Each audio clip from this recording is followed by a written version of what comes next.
বেঁচে থাকার জন্য যা অনিবার্য তা হচ্ছে খাবার, আর ভালোভাবে বেঁচে থাকার জন্য চাহিদা থাকে ভালো খাবারের। তবে জেনে রাখুন, আমরা ব্রেকফাস্ট ও ডিনার যে সকল খাবারগুলো খাচ্ছি সেগুলোর মধ্যে বেশিরভাগই বিষ। এখন নিশ্চয়ই ভাবছেন, তাহলে সেই বিষ খেয়ে আমরা মরছি না কেন? একটু চিন্তা করলেই এর উত্তর আপনি নিজে নিজেই পেয়ে যাবেন। ভাবুন তো, আপনার পরিবারের কেউ না কেউ সারা বছর অসুস্থ থাকে কেন? জ্বর, ঠান্ডা, হাঁচি, কাশি এগুলো তো লেগেই থাকে। এসবের কারণ কি কি এখনো বুঝতে পারছেন না যে আমরা প্রতিনিয়ত বিষ খাচ্ছি? তবে পিনিক পায়ের আজকের পর্বে আপনাদের সামনে প্রমাণ সহ তুলে ধরবো আপনার ও আমার নিত্যদিনের খাবারের তালিকায় থাকা ভেজাল ও বিষের সত্যতা। আর সম্ভব হলে পিনিক পায়ের এই ভিডিওটি আপনার পুরো পরিবারকে সাথে নিয়ে দেখুন।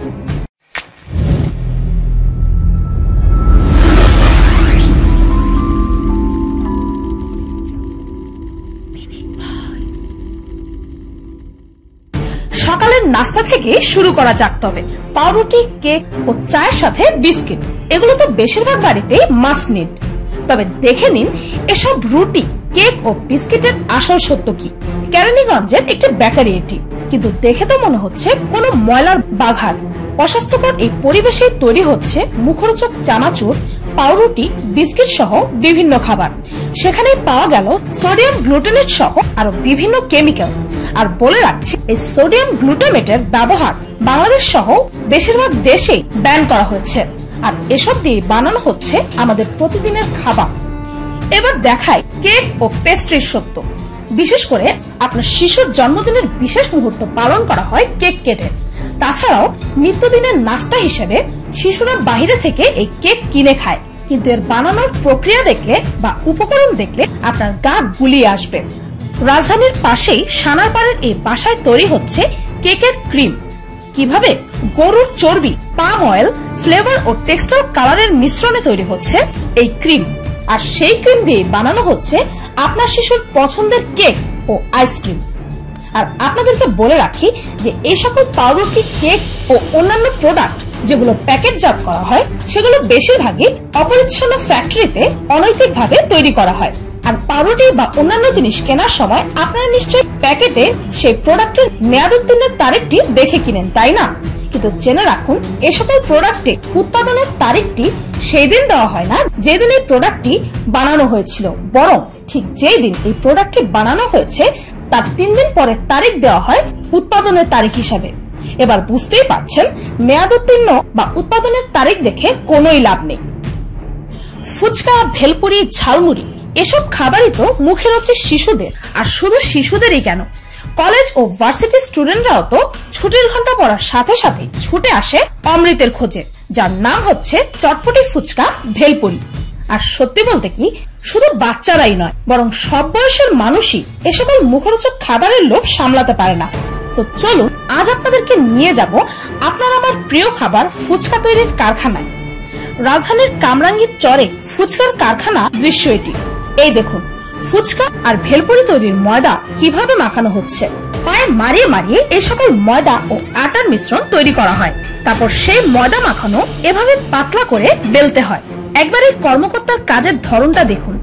যখন তার শরীর ঘামবে, সেই ঘামটা কোথায় গিয়ে পড়বে একবার নিজেই ভেবে নিন। আর সেই ফুচকা কাটার পর সেগুলোকে রাখা হচ্ছে মেঝেতেই পায়ের কাছে। আর যে টেবিলে এ সকল ফুচকা বানানো হচ্ছে সেই টেবিলটাতেও কাঠের পোকা বাসা বেঁধেছে। আর সবে যে মিশে আপনার আমার প্রিয় ফুচকার সাথে। এই দেখুন আরো একটি ফুচকার ফ্যাক্টরি, স্থান বনলতা, নিউ মার্কেটের ছাদ। দেখুন এই ফুচকার মধ্যে ফুচকার সাথে সাথে কার কার শরীরের ময়লা মিশে যাচ্ছে।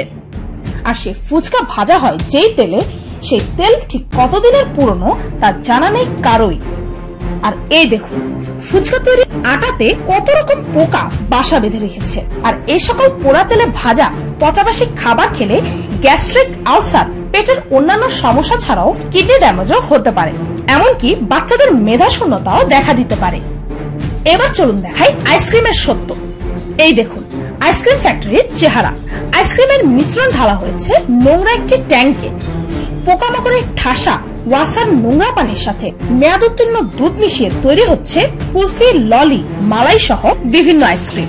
একে তো লাইসেন্স নেই, তার উপর এত নোংরা পরিবেশে যে আইসক্রিম তৈরি হচ্ছে তা শিশুদের পেটে গেলে কতটা ক্ষতি করতে পারে তা আপনি নিজেই ভেবে নিন। আইসক্রিমগুলোতে মেয়াদ উত্তীর্ণের তারিখও নেই, তাহলে বুঝেন কি করে কখন এগুলো খাবার অনুপযোগী হয়ে যায়?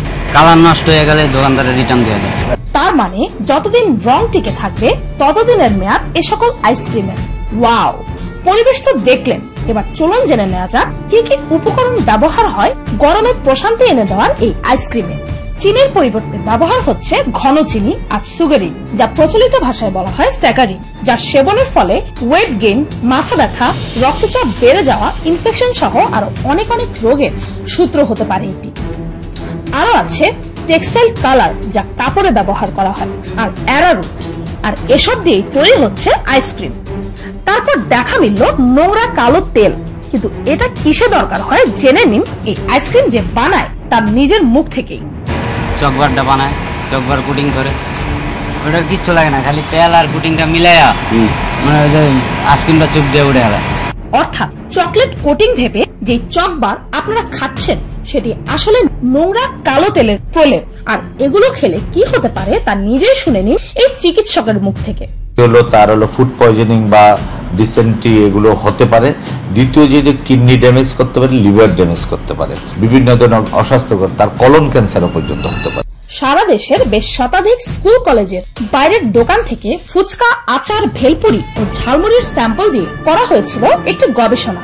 এর ফলস্বরূপ দেখা যায় ভেলপুরিতে 31%, ঝালমুড়িতে 6 ফুচকাতে 55 ইকোলাই এবং স্যালমোনেলা নামক দুটি বিষাক্ত ব্যাকটেরিয়া পাওয়া যায়।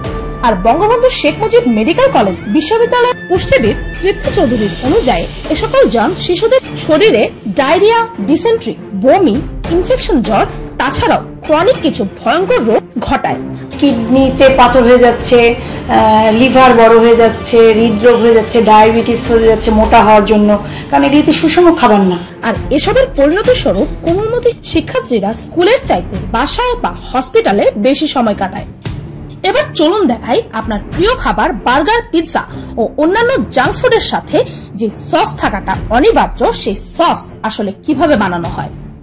রাজধানীর পাশে কেরানীগঞ্জে এই কেমিক্যাল কারখানা, আর এখানেই নোংরা ড্রামে কেমিক্যালের সাথে সংরক্ষণ করা হচ্ছে এই পচা গলা টমেটো, যার সাথে পটাশিয়াম সালফাইড, অ্যাসিটিক অ্যাসিড ও সাইট্রিক অ্যাসিড মিশিয়ে তৈরি করা হচ্ছে এই টমেটো সস।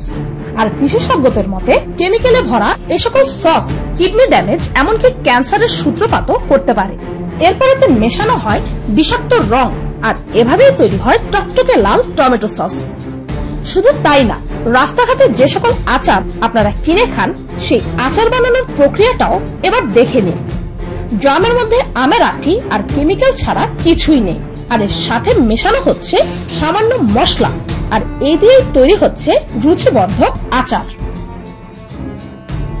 ব্যস্ত জীবনের দৌড়ঝাঁপের মধ্যে বেশিরভাগ মানুষই কাজের ফাঁকে বাইরে খাবার খায়, আবার অনেকেই নেহাতি শখের বসে বা লোভ সামলাতে না পেরে রেস্টুরেন্টের মুখরোচক খাবারের আনন্দ নেয়। কিন্তু আজ আপনারা দেখবেন এসব সুস্বাদু খাবারের পেছনে সত্য। রাজধানীর কিছু রেস্টুরেন্টের রান্নাঘরের ফুটেজ এগুলো, আর এগুলো ধরা পড়েছে মাছরাঙ্গা নিউজের ক্যামেরাতে।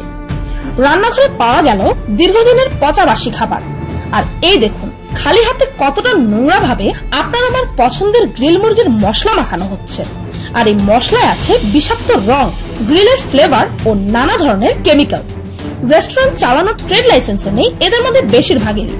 আর এই দেখুন ভ্রাম্যমাণ আদালতের চোখে কি পড়লো। এটি হচ্ছে এলিফ্যান্ট রোডের লুৎফা রেস্টুরেন্ট, যেখানে সারাদিনের খাটুনির পর দুমুঠো খাবার খেতে আসে মানুষ। তবে তাদের খাওয়ানো হয় পচা বাসি খাবার, যা মাসের পর মাস ফ্রিজারে সংরক্ষণ করা হয়। টয়লেটের পাশেই আছে রান্নাঘর, যা কতটা নোংরা তা নিজেই দেখে নিন। আর এখানে বসেই করা হচ্ছে রান্নার যাবতীয় কাটাকুটি ও বাটনা। আর এসব খাবারের আনুষঙ্গিক স্যাঁতস্যাঁতে মেঝেতেই খোলামেলা ভাবে ফেলে রাখা হচ্ছে। তাছাড়াও এসব রেস্তোরাঁতে ওয়াসার পানিকে মিনারেল ওয়াটার বলেও বিক্রি করা হয়। কাঠফাটার রোদে জীবনের ব্যস্ততার মাঝে তৃষ্ণা মেটানোর জন্য আমরা সেবন করি ঠান্ডা ঠান্ডা লেবু, আখ ও বাহারি ফলের শরবত, যা পাওয়া যায় 5 টাকা থেকে 50 টাকার মধ্যে। আর সেই সকল শরবত ঠান্ডা করতে ব্যবহার করা হয় যে বরফ, সেই বরফ আসে কোথা থেকে বা কিভাবে বানানো হয়, কোন পানি দিয়ে, একবারও কি ভেবে দেখেছেন? আসুন তবে ঘেটে দেখা যাক এসব বরফ তৈরি হয় কোথায় আর কিভাবে।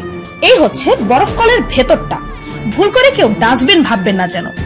প্রথমে এভাবে পানি স্বচ্ছ করা হয়, কিন্তু আদৌ কি স্বচ্ছ হচ্ছে নাকি স্যাঁতস্যাঁতে মেঝেতে পড়ে জীবাণুর সাথে গড়াগড়ি খাচ্ছে। জাস্ট দেখুন একবার এই পরিবেশ। যে কোনো বাসার টয়লেটের পাইপও এর থেকে বেশি পরিষ্কার হয়। এই মেঝেতেই পচা নোংরা কাঠের নিচে আছে বরফ তৈরির সাজ। হয়তো ভাবছেন যে বরফ তৈরির পানি এমন রং কি করে হলো। মরিচা ধরা নোংরা সব সাচের থেকেই এমন নোংরা রং হয়েছে। এখন নিশ্চয়ই ভাবছেন বরফ পরিষ্কার হয় কিভাবে।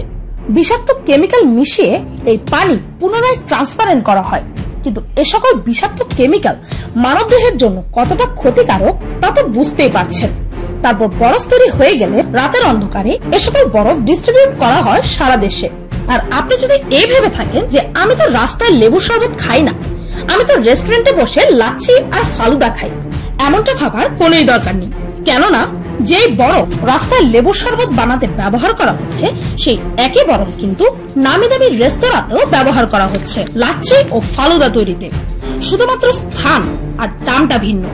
আর যদি ভেবে থাকেন যে সারা রাত পেরিয়ে ভোরে বরফ ব্যবহার করার আগ পর্যন্ত এই বরফ গলে যায় না কেন, তবে বলে রাখি এই বরফ অক্ষত রাখার জন্য ব্যবহার করা হয় বিষাক্ত কেমিক্যাল। তাছাড়াও আপনি জানলে অবাক হবেন যে বাজারে মাছের ওপর ব্যবহৃত বরফ, এমনকি ডেড বডির সংরক্ষণের বরফও কিন্তু সস্তা দামে পাচার হয়ে যাচ্ছে এই সকল বরফের সাথে। এখন তো নিশ্চয়ই মনে মনে ভাবছেন তাহলে এর সমাধান কি। আমি এর আগেও যখন ভেজাল ফল ও সবজি নিয়ে একটি ভিডিও বানিয়েছিলাম, তখন আপনারা সবাই আমাকে জিজ্ঞেস করেছিলেন তবে সমাধান কি। এর সমাধান কি এটা প্রশ্ন করার আগে আপনাদের কাছে আমি একটি প্রশ্ন করতে চাই যে এ সকল তথ্য নিয়ে যেমন আমি কনসার্ন, তাই এ সকল তথ্য আমি নিজে জানতে পেরেছি ও আপনাদেরকে জানাচ্ছি, তেমনি ঠিক আপনারা এসব ব্যাপার নিয়ে কনসার্ন না কেন। নিশ্চয়ই কথাগুলো আপনারা আগেও বিভিন্ন নিউজ চ্যানেলে দেখেছেন আর এক কান দিয়ে ঢুকে আরেক কান দিয়ে বেরো করে দিয়েছেন। কিন্তু কেন? আমি কোনো প্রবলেম সলভার নই। আমি শুধু আপনাদেরকে এ সকল ভেজাল খাবারের সত্যতা জানাতে পারি। বাকি আপনার প্রিয়জনেরা, আপনার মা, বাবা, ভাই, বোন, সন্তান, স্বামী, স্ত্রী কি খাচ্ছে তা খুঁটিয়ে দেখার দায়িত্ব সবার আগে আপনার। নিশ্চয়ই ভাবছেন তাহলে তো না খেয়ে মরতে হবে বা ফার্মিং করতে হবে। আমি বলি ফার্মিং করেন। নিজের বাড়ির উঠোনে ও ছাদে নিজের পরিবারের জন্য সবজি ও ফল উৎপাদন করেন। ধান ভাঙিয়ে চাল খান, গম ভাঙিয়ে আটা খান, আর এভাবে যতটা সম্ভব নিজের প্রিয়জনদেরকে বাঁচান। আর যদি বলেন যে এটা সম্ভব না, তবে আর কিছুই করার নেই। জেনে বুঝে এসব স্লো পয়জন খেয়ে যেতে হবে। এখন ডিসিশন আপনার কাছে। সবটুকু না হলেও যতটুকু সম্ভব হয় ভেজাল মুক্ত খাবার খাওয়ার চেষ্টা করুন। আর সচেতনমূলক এই ভিডিওটি অন্তত আপনার পরিচিত মানুষের সাথে শেয়ার করে সমাজের এসব অন্যায় অবিচারের বিরুদ্ধে প্রতিবাদে যোগ দিন। আর এই ভিডিওটির সেকেন্ড পার্ট দেখতে চাইলে কমেন্টে জানাতে পারেন, যেখানে আমি তেল, ঘি, মাছ, মাংস সহ অন্যান্য ভেজাল খাবারের পর্দাফাশ করতে চলেছি। ভিডিওটি এই পর্যন্তই। ভিডিওটি ভালো লাগলে একটি লাইক দিতে ভুলবেন না, আর আমার চ্যানেলটিকে সাবস্ক্রাইব করুন প্রতিনিয়ত এমন সব সচেতনমূলক ভিডিও দেখার জন্য। আজকের মতো এই পর্যন্তই। দেখা হচ্ছে পরের ভিডিওতে।